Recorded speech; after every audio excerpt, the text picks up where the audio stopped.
Bon, son, c'est bon, ok, c'est bon, 5 sur 5. C'est bon, 5 sur 5, c'est bon, 5 sur 5, ok. Voilà. Mbote balandi ya RDC Source Info. Bisika bozali, ceux qui bolandi biso na tongo, topesi bino bonjour. Ceux qui bolandi biso na pokwa, topesi bino bonsoir. Nako senga na bino, mukolo lelo bolandanga na bokebi nyonso pour bo comprendre fond ya lisolo oyo na sepele tokabola na bino. Lelo Ilungamba on a zeli kobenga lelo ex premier ministre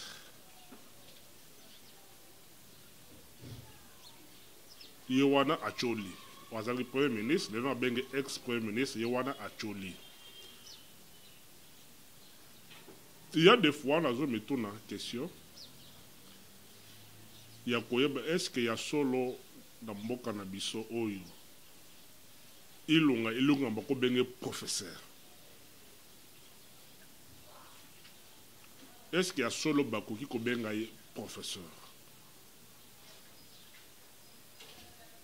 Parce que ceux qui azalaki professeur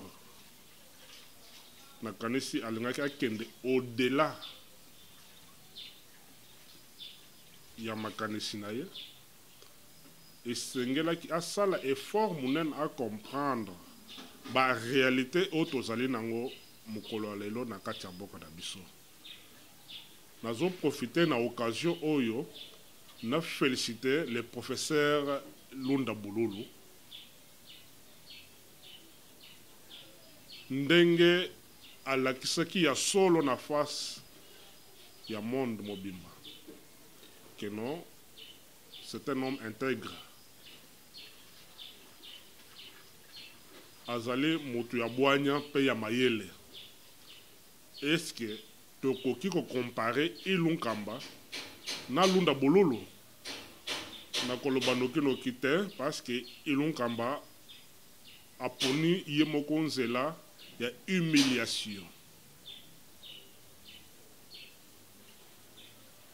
Ezan nzela baponeli ete me aponi ye moko nzela ya humiliation.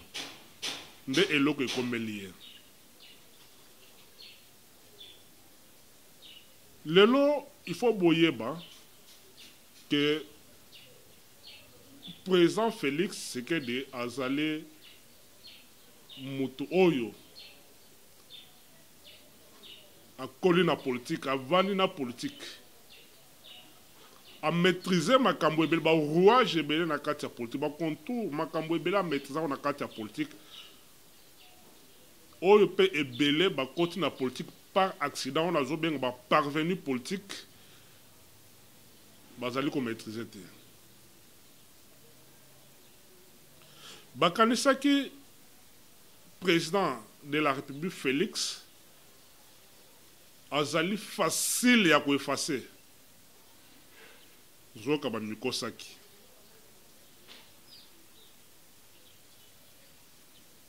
Boyebi message oyo alobaki na Londres soki tobwaki miso sima botali ba propos oyo atendaki na Londres alobaki ako déboulonner système na États-Unis pe na Londres bawo balandaki alobaki ako déboulonner système ya Kabila. Mais ko déboulonner pe système oyo tongamaki pendant des années, ce n'était pas facile. Il y a ko déboulonner système wana na tango moke, fallait du temps. Et le Congo avait aussi besoin de ça. Le Congo, je dis bien, avait besoin de ça.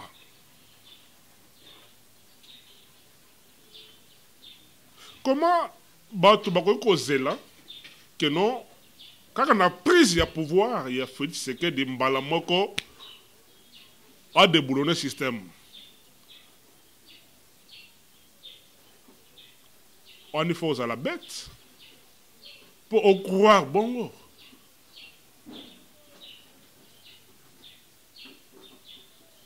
Na misisa nyonso oyo Kabila a été pendant règne na ya 18 ans. Et puis, sur Total, il y a 18 ans, mais Total a fait mon boutiste, il y a 32 ans, il y a un moulongo. Nous sommes sangani, il fallait une semaine, 2 semaines, 1 mois, 2 mois, ou bien une année pour déboulonner le système de Kabila. Kabila Mobutu, j'ajoute aussi Mobutu. Ce n'était pas facile. Il fallait du temps. Bah, oyo, bazako kanise que nous faillu azak na solution magique. Faillu na mozito bazana ba solution magique. Pour na kolongola Congo na occupation. Bazala komikosa. Peut-être et quoi cause la pire. Ce qui faillu a qui pouvoir na bagissement na yewana. Peut-être belé balanga ba yinaye, belé balanga ba loba que non o yabi politique. Il faut cause na sens élevé. Oyo mwana mboka chef de l'État Félix Tshisekedi lelo. Bato belé baza ko croire te quand même bozala quand même humble. Bozala quand même humble pour reconnaître effort oyo Félix, c'est-à-dire occupation yango nandenge mboka na biso zaki infiltré à tous les niveaux. Il ne fallait pas que ça la makambo na précipitation. Il ne fallait pas que ça la makambo na motema, mais il fallait que ça la makambo na bongo. Na sagesse nyonso. Voilà, nous sommes au bout du tunnel. Tozobima déjà. Tozobima déjà. Le pantin, le placebo, et le lingi à pambo wana, voilà, et c'est quand zomi mabiso. Yango na zo senga bino, bato bozala ko finga ye, quand même, bozonga bato. Bobete atamo, bo féliciter. Qui croyait que le système Yakabili et quoi qu'on a déboulonné, quoi qu'on a mis à terre, ndenge vous allez constater en mokolo lelo. Peuple congolais ndenge bokoloba, ndenge bato baza koloba que non peuple congolais azana posa ya ko vivre mieux na kati ya mboka na ndenge na ko vivre mieux, c'est ça motuna na ngai. Ndenge ni peuple congolais ko vivre mieux na occupation na système instauré et pas Yakabili.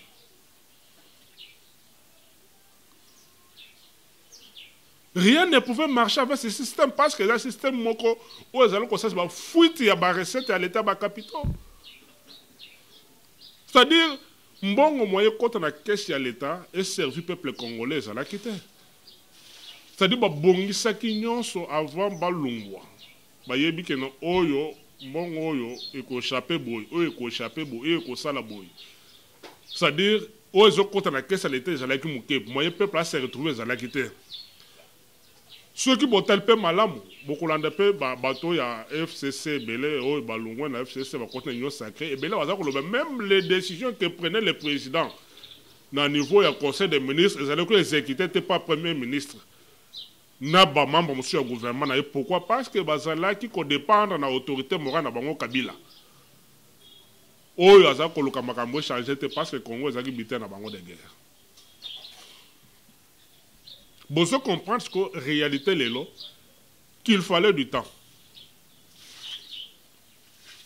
Qu'il fallait nécessairement du temps pour mettre le système en assez. Mabunda kei ilunga mbaye wana kei siko yo ntambo mwamba tral tout en tambo mwamba.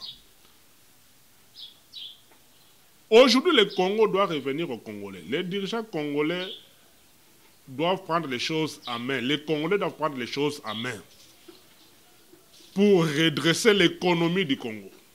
Parce que l'économie du Congo, bien, est là qui est en otage. Et pas Yamutomoro Kabila qui contrôlait presque tout. Il y a une famille naïe. Qui contrôlait presque tout. Maintenant, c'est aujourd'hui que beaucoup réalisent qu'il fallait plus la stratégie politique. Il fallait plus la bonne diplomatie pour déboulonner le système Oyo. Système Oyo et Tchamaki pour approvisionner Congo, pe ba Congolais, Konyokola ba Congolais. Talano Ilon Kambava démissionnaire. Tata mon professeur accueilli devant un vaurien. C'est-à-dire, je parle de Kabila Invorien, pourquoi dans le sens que, quand je parle d'Invorien, c'est-à-dire, Azam Motomoko, Oyo, Anyoko, le peuple congolais, n'habite l'union, c'est-à-dire, Oyo, à un niveau, il y a Ilunkamba, il y a étude, Oyo Ilunkamba, Sali, mais Ilunkamba, qui est Fouka Melaye, à Longwe, Kinshasa, pour que Kotoun a démissionné toté. Pour bien comprendre que ces gens-là ne servaient pas la République, mais ils servaient un individu qui est Kabila. Kabila qui a détruit ce Congo. Kabila et sa famille. Oh, bayaki kotala ba poche na bango na mubuna bango. Mais batala bayeba ki passe ya Congolais.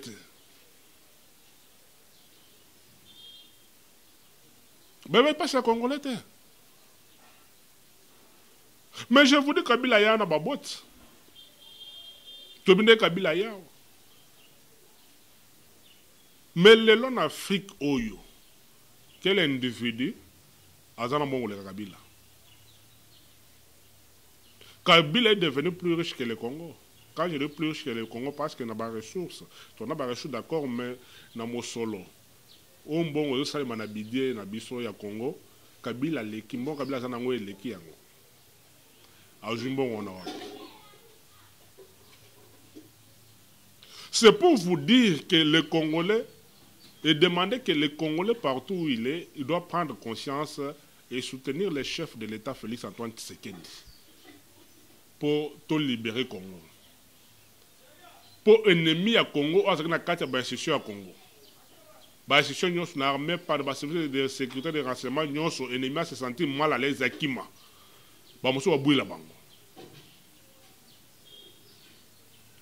Nous devons l'encourager, nous devons les soutenir. Soutien à Bisso et pas à mon Koziambo, que la sécurité peut pas naïe. Et ça m'a bête qu'on critique, mais il faut qu'on critique, on analyse la critique, moko ils allaient kotonga. Ils allaient critiquer, ils allaient ko bébisate. Tant que le président Félix Alobaka na Londres que ba combattre ba finga ki motute. C'est-à-dire, ezaka répondre à la kisa batu, oh, bazo simbela nyoka na katikati, bazo bateke motu, ezapi makolo, mukile zawapi. Mais aussi, nyoka na katikati, po yoka mobo ale, yo wana oche caméra, ou bien oche téléphone, banuko sa ba live, ou lo badi n'importe quoi, sans maîtriser les choses. C'est-à-dire, ezaka on dirait, batu moko bazo benda, bango na singa, bazo che bango makambu na munoko, lia, lo baboy. Mais ozo maîtriser te makambu yo zali koloba. Il y a un qui va combattre, mais bon, sont abattus. Bon, reconnaître un effort, parce que tu as une émergence, tu as un développement sans toutefois déboulonner le système ici de Kabila. Faire taire Kabila. Neutraliser Kabila, jusqu'à là, n'est pas encore neutralisé totalement, mais Kabila n'est pas en bouger, c'est ce cas, ça le moindre erreur, quand Basoda Zana Bangon, monsieur, tu es en état d'arrestation. Pour nous, Kabila est anéanti. Il ne peut rien faire jusque-là. Mais ce n'était pas facile à comment place au Wana. Tant que le président Félix Azolo a subi l'humiliation, d'accord, il y a beaucoup de gens qui ont subi, mais pour atteindre l'objectif. Tant que Azolo non, Kabila c'est mon partenaire, et bien là, on comprend qu'il y a un sens qu'il y a bango. Mais oh, bon, batama qui la sima ya malobana boye baki angote. Yango na lobaka na bandeko na zako loba na lobaka mingi ke pona ko kanga lipungu pungu esengeli ko chasoyi. Kabila zaki moto pour ça fait ko tika musika te. Parce que zaki on dirait que non. O tika musika comme net moto batam ne balba moto batama lekio na mayele. Non, il fallait toujours aza la pembe naye en même temps azolinga babul naye pona nene a effacer. Pour soit tika Kabila musika n'ingaka la passe mais to comme les longs to comme boyete. Il avait tout accepté, même avec charge nous sur fingi bolobi n'importe quoi nous son andima qui en mais il avait un objectif à atteindre quand même aujourd'hui bobete le maboko. Parce que nous sommes déjà au bout du tunnel. Quand même, Ebele, bon, c'est là quand même, vraiment, na esprit wana, il y a condiment. Et là, comment toi sali. Avec l'infiltration, on avait au Congo. Partout. Au cas où, comme on président, non, allez, ça j'arrête. Non, ça, non, non, non. Et quoi qu'on sait, ma bonne côté. Pour Makila Bakongolais, les temps, ou bien le président, il a perdre la vie. Il fallait d'abord s'informer, avoir une bonne information. Après, il y a qu'on soit information ou anananyonso les kanakinde au tali que nos places yo sento ça la boyi. Place yo sento ça la boyi. Place au protocole et sento ça la boyi. C'est-à-dire c'est suite na ba information aujourd'hui au maîtriser en étudier yango ndebo bandi ko appliquer yango. Ako ça la makambo na brutalité te.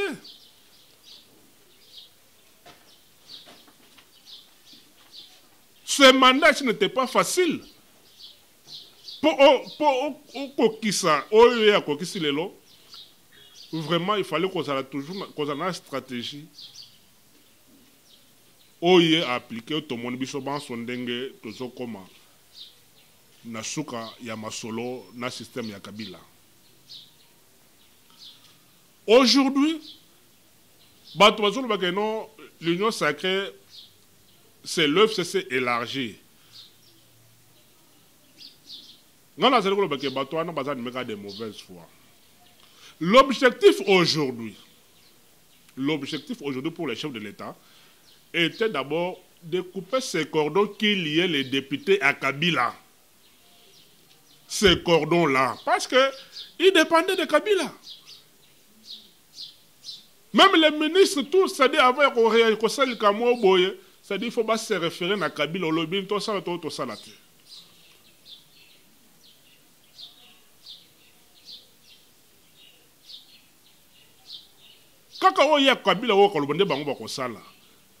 Pour vous dire que ces gens-là dépendaient d'un individu et ne servaient pas la République. Ils ne servaient pas la République. Maintenant, il fallait couper ces cordons-là qui les liaient. Qui les liaient. Et leur faire comprendre une chose que vous êtes là pour la République. Vous les députés, vous avez le mandat du peuple. Vous êtes là pour servir le peuple. Vous êtes là pour voter les lois en faveur de notre peuple. Et non à servir un individu au dictat, c'est-à-dire répondre au dictat d'un individu qui n'a pas les soucis du Congo. Un individu qui n'a pas l'amour du Congo. Un individu qui est venu s'enrichir au détriment du Congo et des Congolais.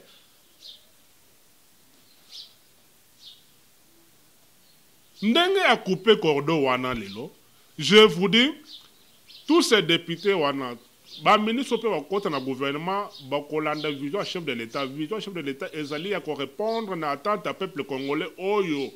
Ba benga slogan le peuple d'abord parce que c'est le peuple qui a donné mandat et le peuple veut des solutions à ces problèmes. Parce que le Congo est riche mais ce peuple est plus pauvre. Social à Congolais, pendant des années, comment voulez-vous que le chef de l'État Félix Tshisekedi a une année, des années, un miracle nini. Tant qu'il y avait un mauvais système qui a été implanté, instauré pendant des années.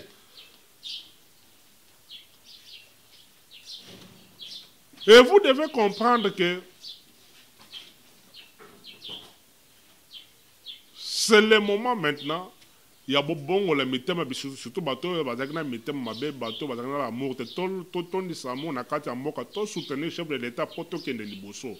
Parce que rater cette occasion, c'est donner encore la possibilité à l'occupation. Il est congolais, le chef de l'État est congolais comme nous les Congolais. Maintenant, pour faire mieux, pour ne pas reculer, tout soutenir,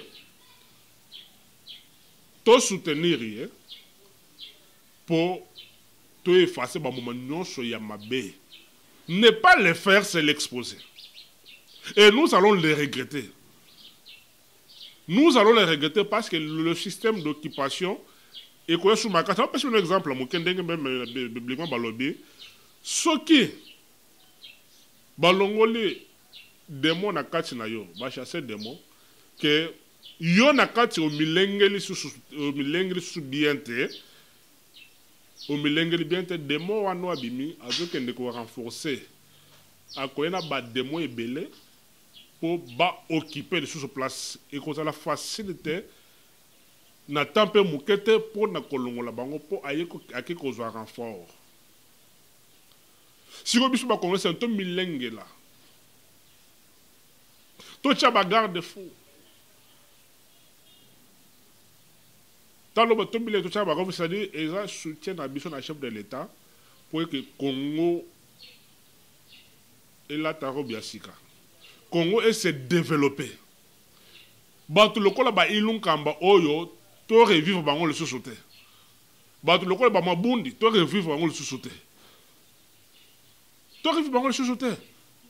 Ce sont des gens inconscients, ce sont des gens qui n'ont pas l'amour du Congo, ce sont des gens qui ne voient que leur intérêt, ce sont les gens qui n'ont pas un sens humain.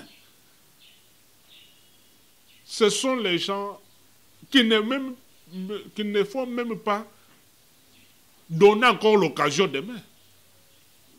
Nous devons comprendre cela. Vraiment, tous les amis qui ont collaboré, bino moko bomoni, tous les chefs de l'État, tous les liboso pour Congo et retrouver honneur na yango. Congo le peut retrouver honneur partout dans le monde. Tokutani balasima.